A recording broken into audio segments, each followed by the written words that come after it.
자, 그럼 8페이지 또 첫 번째 글자부터 같이 해보겠습니다. 풀이 있습니다. 가릴 패. 풀로 뭐 한다? 가린다. 포인트가 딱 나오죠. 자, 돈패. 자, 요건 수건 건자지만 옛날엔 요게 비단 같은 거. 그래서 이게 돈의 가치를 했기 때문에 돈을 의미하기도 합니다. 그래서 자, 돈패. 많다 있습니다. 패단패.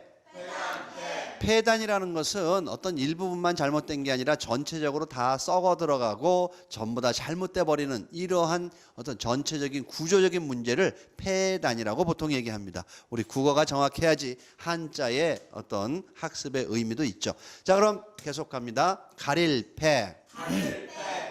이걸 하기 전에 똑같이 들어가는 패자를 먼저 만들어 요거를 먼저 정리를 해야 됩니다.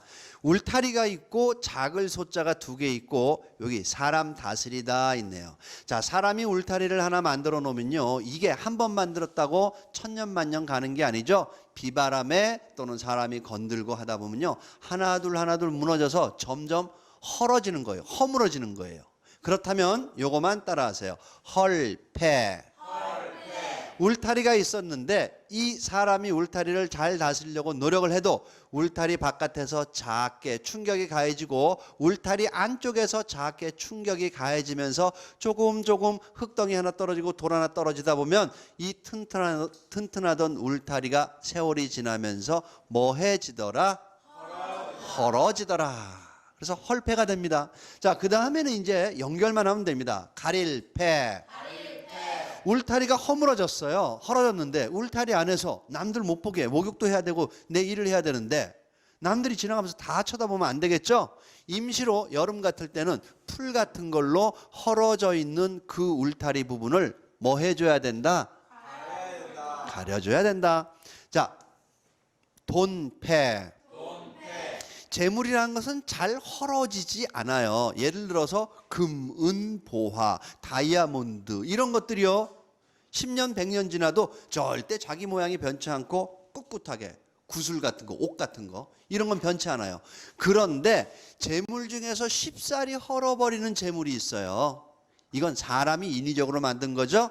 예를 들면 우리 동양에서 특히 우리나라, 중국도 마찬가지지만 어음이라는 걸 썼습니다. 이것도 돈이죠. 근데 어음은 비단 조각에다가 글씨를 써서 그거를 신용으로 주고받고 하다가 나중에 이제 결제를 해야 되는 건데 이거 돈입니다. 근데 이건 이 사람 저 사람 거치다 보면 이서하고 배서하고 하다 보면요, 나중에는 걸레 조각처럼 돼버립니다. 그렇다면 자, 갑니다. 돈패. 이렇게 재물 중에서 자연적으로 만들어진 재물이 아닌 사람이 만들어 놓은 이러한 이 옷감으로 만든 어음 같은 것은 쉽게 헐어버리게 되는데 그 헐어버리는 대표적인 재물이 바로 어음과 같은 뭐다? 돈이다. 돈이다. 그런 얘기예요. 자, 돈패. 우리 화패, 지패 할 때 이런 패자를 씁니다. 많다가 있습니다. 패단패. 자, 어떤 것이 일부분 헐어질 수가 있어요. 조금은 다 잘못이 있는데 어느 곳에 가봤더니 웬걸 많다. 처음부터 어떤 조직의 아랫사람부터 윗머리까지 하나같이 제대로 된 사람이 하나도 없어요. 다 정신상태부터 헐어진 거예요. 이럴 때 사람들은 그 조직을 보고 뭐가 있다 그러죠? 패단이 있다라고 얘기를 합니다. 읽어보죠. 세 글자 시작. 패단, 패, 돈, 패, 가릴, 패. 요거만 뭐라 그랬죠? 헐패. 또 두 글자 남았습니다. 병이 있습니다. 병 고칠요. 병에 걸렸으면 빨리 뭐 해야 돼요? 병을 고쳐야 돼요. 근데 병에 걸렸는데 이거 뭐 좀 이러면 낫겠지. 조금씩 힘을 씁니다. 조금씩 힘을 쓰는데 그러면 나아야 되는데 너무 조금만 힘을 쓰다 보니까 이게 병이 점점 더 커지는 거예요.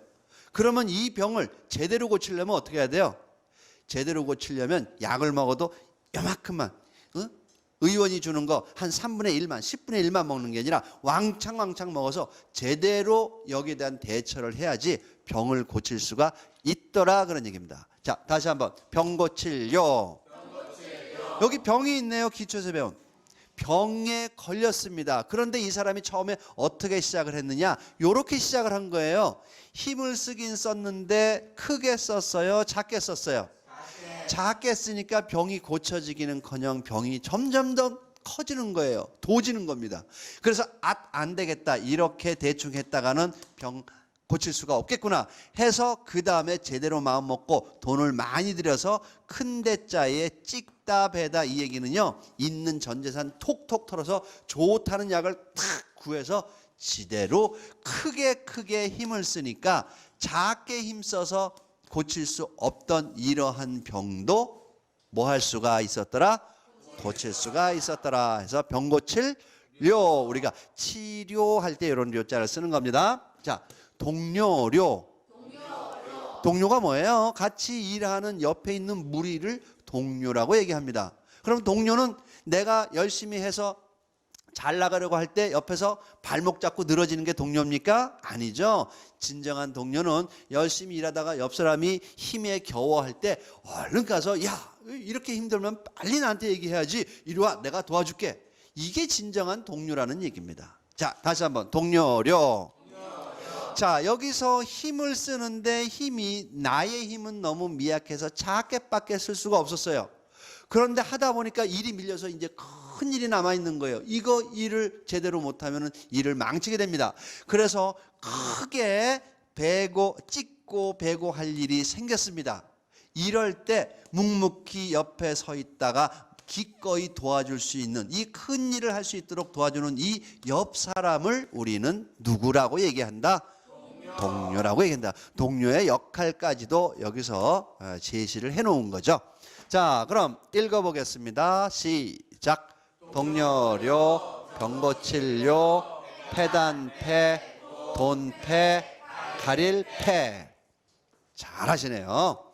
자, 그럼 또 다음 글자 들어갑니다. 조금 복잡하죠? 복잡해도 복잡할 거 없어요. 복잡할수록 설명이 좀 더 아주 자세하게 정확하게 설명이 된다는 거예요. 획 두세 개 갖고 뜻 나타내는 게 오히려 대충 얼버무려서 의미를 나타낸 겁니다. 자, 그럼 읽어보겠습니다. 몸이 있습니다. 여기도 몸이 있고 여기도 몸이 있어. 이거 갖고서는 글자 구별이 안 되겠죠? 달라지는 부분을 가만히 살펴보면 여기 말이 있구나, 말씀원이 있구나, 여기에 물도 있고 풀도 있구나. 요게 포인트입니다. 포인트를 잘 잡아야 돼요. 자, 그럼 읽어보겠습니다. 오를 등. 말 등어리 위로 뭐 하게 된다? 오르게 된다. 이거죠. 누가 아래에 있는 하인이 함부로 말 등 위에 오르면 큰일 나죠? 이거 높은 사람들이 말 위에 올라가는 거고요. 출세라는 것은 말 타는 것과 연관이 됩니다. 그렇다면 자, 몸이 있는데 이 몸이 어떠한 몸이냐? 따라하세요. 높다. 큰데. 요게 합쳐진 거예요. 그래서 물론 요거를 요렇게 쓰기도 합니다. 요렇게. 이거는 남편부자의 높은 사람이죠. 높다 큰데와 남편부의 높다나 같은 겁니다. 근데 일반적으로 인쇄에는 이렇게 되어 있지만 사람이 쓸 때는 요걸 보통 요런 아래 모양으로 하기 때문에 이렇게 해석을 하죠. 다시 한번 잊어버렸을까 봐 또 합니다. 오를 등. 몸 중에서 이 몸이 어떤 몸인가 분석을 해보니까 다른 사람에 비해서 높은 위치에 있고 크게 된 그러한 몸뚱아리의 특징은 이동을 할 때에 걸어다니는 게 아니라 말 등 위에 항상 뭐 하게 되더라? 오르게 되더라. 그래서 오를 등자가 됩니다. 자, 말씀이 있습니다. 백길등. 옛날 코미디에도 그런 게 있었는데요. 높은 사람이 무슨 말을 하잖아요. 그러면은 아래 있는 사람들이 야야 뭐해? 빨리 베껴 적어. 너 저렇게 훌륭하신 분이 하는 말 하나라도 놓쳐서 흘려버리면 너한테 안 좋은 거야. 빨리 베껴 적어. 이 베낀다는 뜻이에요. 자, 백길등. 자, 몸이 있는데 이 몸이 조금 전에 얘기한 것처럼 보통 몸이 아니라 높으신 몸, 아주 큰 위치에 있는 이런 몸이 말을 하면요, 아랫사람들은 한마디도 흘리지 않기 위해서 그거를 항상 뭐 해 적게 되더라? 베껴 적는다 해서 백길 등자가 되는 거죠. 자, 계속 등자로 갑니다. 모양이 비슷하죠? 자, 등나무 등. 등나무 여러분들 아시죠? 여름에 이렇게 벤치 같은데 의자에 앉아 있으면 옆에서 쭉 기둥 타고 올라가서 시원한 그늘을 만들어주는 그런 나무가 바로 등나무죠. 등나무는 주로 넝쿨로 돼 있죠. 그래서 다시 한번 등나무 등. 근데 이 등나무가 금방 자라는 게 아닙니다. 수년이 지나야 조금 굵어지면서 비로소 나무처럼 보이는데요. 처음에 이것이 올라올 때는요, 나무 같지 않고 풀과 같아요. 마치 예를 들어서 나팔꽃이나 넝쿨식물 풀처럼요, 칡넝쿨처럼 이렇게 감으면서 올라옵니다. 이거 1년생 풀 같은데 하고 가만히 뒀는데 몇 해 지나니까 이게 굵어지면서 비로소 나무가 되는 거예요. 아하, 이게 풀이 아니라 보니까 나무였구나, 이렇게 느끼는 게 바로 등나무예요. 그러다 보니까 처음에는 풀과 같았는데 그 풀과 같던 몸뚱아리가 어떻게 자라느냐, 높이 자라나고 크게 자라나는데 항상 그렇게 자라는 게 아니죠. 식물은 물이 계속 공급이 돼야 됩니다. 그래서 여기 물 숫자가 있잖아요.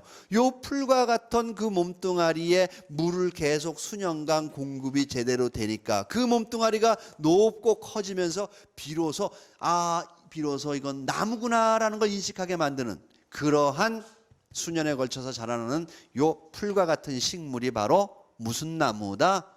등나무다. 그래서 등나무는 이렇게 칡넝쿨처럼 다년생이지만 얽힙니다. 자, 그래서 칡갈자가 있어요. 칡갈자와 등나무 등자를 합하면 뭐가 되죠? 갈등. 이거 뭐예요? 사람과 사람 간에 의사소통이 잘 돼야 되는데 이리 꼬이고 저리 꼬이고 얽혀버리면요, 갈등이 생기죠. 그래서 칡과 등나무가 같이 있을 때 꼬여버리는 이런 모양을 갈등이라고 표현하는 겁니다. 자, 여기서 계속 갑니다. 자, 등나무 등.